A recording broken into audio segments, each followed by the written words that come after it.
Olive, qu'est-ce que t'as pensé de... T'étais sur l'affaire Francis Lalanne. T'as pensé de quoi de l'affaire Francis Lalanne avec Quotidien, avec l'équipe de journalistes? T'étais là-bas? Alors, je suis arrivé là-bas 1 heure après, en fait, sur l'affaire. On rappelle l'affaire Francis Lalanne qui aurait, molesté un caméraman de Quotidien et un journaliste. C'est quoi la vraie version? La vraie version, elle est vraiment pas belle à entendre. La version, c'est quoi? On entend les journalistes. Parce que moi, je vais te dire, quand j'ai vu ça, et Francis Lalanne, il le sait, je l'aime beaucoup.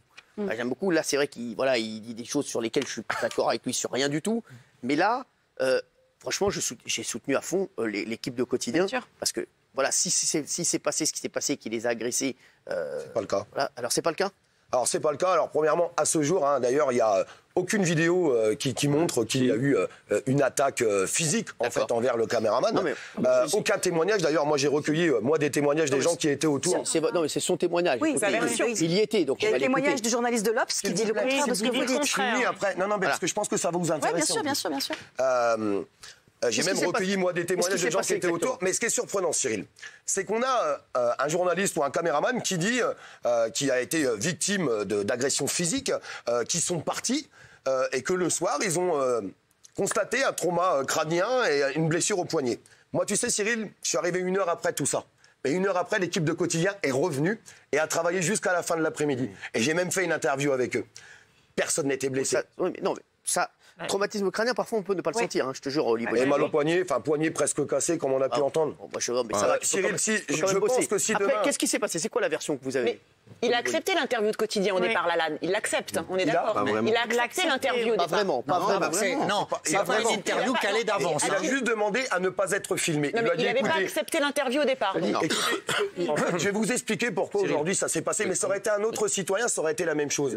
Quotidien ont des agissements aujourd'hui avec de la manipulation et ils trompent les images et ils trompent les gens qui parlent. Je peux vous donner une anecdote très simple. Ils ont fait un reportage avec Ingrid Courrèges, que je connais très bien, qui est une chanteuse engagée. Et tout au long de ce reportage, ça se passait très bien. Ils font des caresses dans le dos et ce qui s'ensuit. Et quand ce reportage est sorti, ils l'ont fait passer pour la pire complotiste du monde. Ils l'ont sali. Le problème, c'est qu'il y a eu une déferlante après sur les réseaux sociaux. Cette femme a reçu des menaces de mort en disant « Je viens de voir le reportage sur Quotidien ». Et quelqu'un a marqué, il faut tuer cette bonne femme parce qu'elle est dangereuse.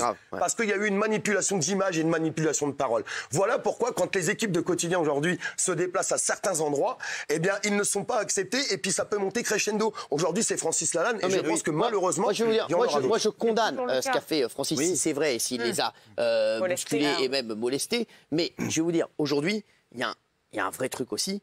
C'est que quand quelqu'un ne veut pas parler, il faut le laisser tranquille aussi. À un moment, parce que je vais vous dire, après ça va être l'escalade. Et je vais vous dire, il va se passer des trucs très graves. Et même pour je vais vous dire, pour l'intégrité de certains journalistes qui vont prendre des risques inconsidérés sur certains sujets, il faut leur dire, si le mec ne veut pas parler, mais là, il est très calme. Parce qu'à un moment, ça va mal se terminer. Je vous le dis, parce que Francis, mais à un moment, ça va mal se terminer.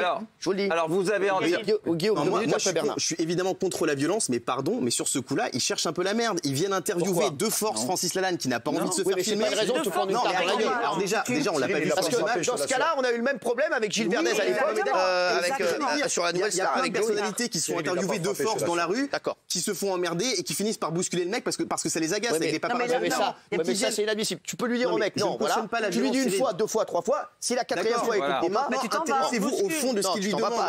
Intéressez-vous au fond de ce qu'il lui demande. Il parle de Bigard. Des sous-entendus dégueulasses avec Bigard, en sous-entendant qu'il a fait un appel au meurtre et donc Francis Lalanne a soutenu Bigard et moi j'ai trouvé ça bien. Parce qu'au moins, il soutient ses amis comme vous l'avez dit tout à l'heure. Non, il peut dire aussi que son ami a dit une énorme connerie. Oui, c'est ce qu'on a dit ici, mais il soutient son ami. Vous, arrêtez, ça va, il y a la tola du Covid. Non, mais c'est un propos antisémite. Bien sûr, je sais que c'est un propos antisémite. Jean-Marie Bigard. C'est pas ayatollah du Covid que dire que Bigard a eu un propos antisémite. Il parlait pas de ça. Pas du tout, il parlait pas de l'étoile jaune, il parlait de crève. Agnès Buzyn, c'est l'appel au meurtre, vous n'avez même pas regardé. De crève, si, crève Buzyn.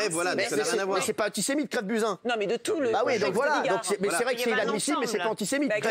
C'est inadmissible aussi. Oui, bah oui. Ils font des raccourcis dégueulasses. Non seulement ils interviewent le mec contre son gré, ils font des raccourcis dégueulasses. Pardon, mais c'est normal que le mec pète un câble. Et on a vu plein de personnalités.